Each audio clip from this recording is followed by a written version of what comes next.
ओम श्री शक्ति नमः। ओम श्री शक्ति नमः। ओम श्री शक्ति नमः। ओम श्री शक्ति नमः। ओम श्री शक्ति नमः।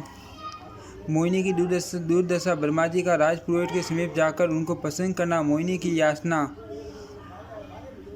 देवदूत वायुदेव से इस प्रकार का ताड़ित होने पर मोहिनी नरक में गई। वहाँ धर्मराज की आज्ञा से दूतों ने उसे खूब पीटा और दीर्घकाल तक क्रमश सभी नरकों में उसे गिराया। साथ ही उससे यह बात भी कही ओ पापिनी, आपने पति के हाथों अपने पुत्र धर्मांग की हत्या करने को कहा।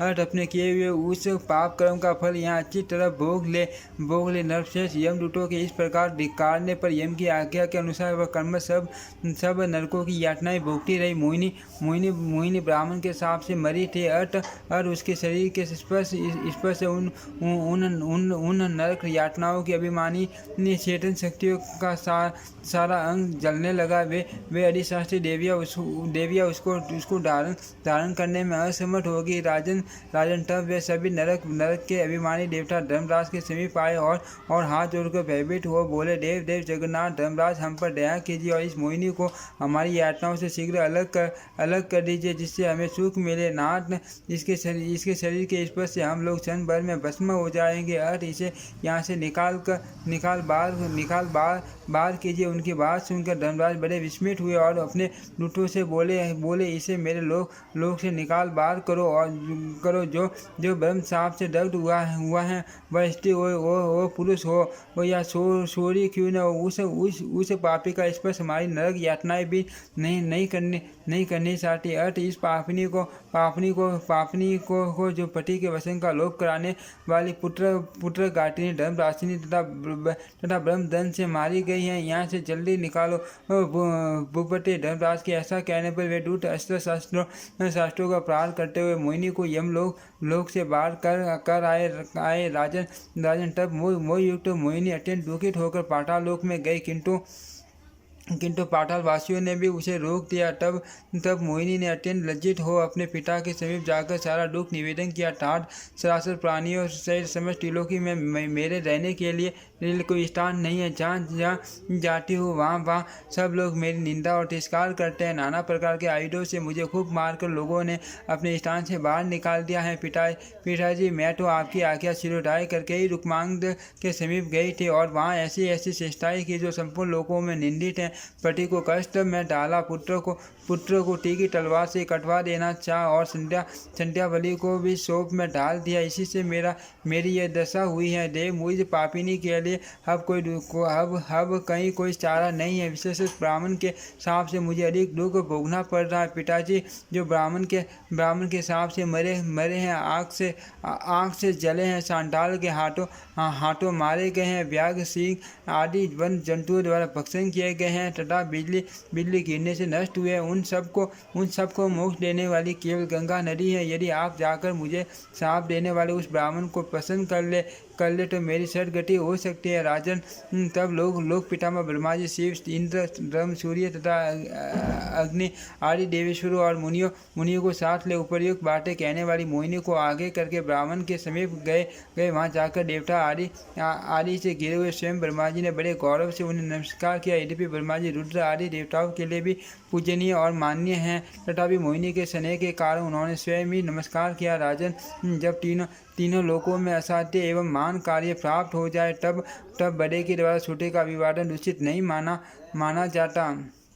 वे ब्राह्मण देवता वेद वेदांगों के पारदर्शी विद्वान और तपस्वी थे। लोककर्ता ब्रह्मा जी को देवताओं के साथ आया देख ब्राह्मण ने उठकर मुनियों सहित उन सबको प्रणाम किया और आसन पर बिठाकर भक्तिपूर्वक ब्रह्मा जी का स्तवन किया। तब प्रसन्न होकर लोककर्ता जगत गुरु भगवान ब्रह्मा ने मोहिनी के लिए उन पुरोहित ब्राह्मण से इस प्रकार प्रार्थना की, तात आप ब्राह्मण हैं, सदाचारी हैं और परलोक में उपकार करने वाले हैं। कृपा सिंधु, कृपा कीजिए और मोहिनी को उत्तम गति प्रदान कीजिए। ब्राह्मण, मोहिनी मेरी पुत्री है। महाराज, यमलोक को सुना देखकर रुक्मांग रुक्मांग को मोहने के लिए प्रकारांतर से उस भक्त का गौरव बढ़ाने के लिए मैंने ही उसे भेजा था। धर्म की गति अत्यंत सूक्ष्म है वह संपूर्ण लोक का कल्याण करने वाली है। यह मुनि एक कसौटी थे जिस पर सुरवन रूपी राजा रुक्मांग की परीक्षा करके उन्हें स्त्री पुत्र सहित भगवान के धाम को भेज दिया गया है। राजा ने अविचल भक्ति से एकादशी व्रत का पालन करने और कराने के कारण यमराज की लिपि को मिटा के यमपुरी को सुना कर दिया था। ब्राह्मण सांख्य बेटाओं को जिसकी प्राप्ति असंभव है, अष्टांग योग के साधन से भी जो मिलने वाला नहीं है, इस भक्तिमय पद की प्राप्ति राजा राजकुमार और देवी संध्यावली को हुई। मोहिनी ने जो उस पुण्यशील भूप शिरोमणि के प्रतिकूल आसन किया है, उस पाप के वेग से उसकी बड़ी दुर्दशा हुई है। आपके साप से दग्ध होकर यह राग की ढेर मात्रा रह गई है। इसके द्वारा जो अपकार हुआ है उसे क्षमा कर दीजिए, दया कीजिए, शांत होइए। आपके साप देने से ये अधोगति डाली गई है, इस पर प्रसन्न होइए और इसे उत्तम गति दीजिए। ब्रह्मा जी के द्वारा ऐसा कहे जाने पर विप्र शिरोमणि बुद्धि से विचार करके क्रोध त्याग दिया और मोहिनी के पिता देवेश्वर ब्रह्मा जी से इस प्रकार का देह आखिर पुत्री मोहिनी बहुत पाप से भरी हुई है, अर्थ प्राणियों से परिपूर्ण लोक में उसकी स्थिति नहीं हो सकती। श्रीश्वर जिस प्रकार आपका और मेरा भी वचन सत्य हो, वो देवताओं का कार्य सिद्ध और मोहिनी की आवश्यकता भी पूर्ण हो जाए, वही करना चाहिए। अर्थ जो पुरुष समुदाय को कभी आक्रांत न हुआ, उसी स्थान पर मोहिनी रहे नरश्रेष्ठ। तब ब्रह्मा जी ने संपूर्ण देवताओं से सलाह लेकर मोहिनी देवी से कहा, आपके लिए कहीं स्थान नहीं है। यह सुनकर मोहिनी संपूर्ण देवताओं को प्रणाम करके बोली, सूर्यश्रेष्ठ आप सब देवता संपूर्ण लोक के साक्षी हैं। पुरोहित जी के साथ आप लोगों को 100 बार प्रणाम करके मैं हाथ जोड़ती हूँ। आप प्रसन्न हृदय से मेरी याचना पूर्ण करें, मुझे वह स्थान दे जो सबके लिए प्रतिकारक हो, दूसरों को मान देने वाले महात्माओं किसी दोष से दूसरी एकादशी के दिन जिस प्रकार मेरा हो जाए, ऐसा कीजिए। यही मेरी याचना है, इसे आप अवश्य पूर्ण कर दे। यह मांग मैंने स्वार्थ सिद्ध के लिए ही की है। ओम श्री शक्ति नमः। ओम श्री शक्ति नमः। ओम श्री शक्ति नमः। ओम श्री शक्ति नमः।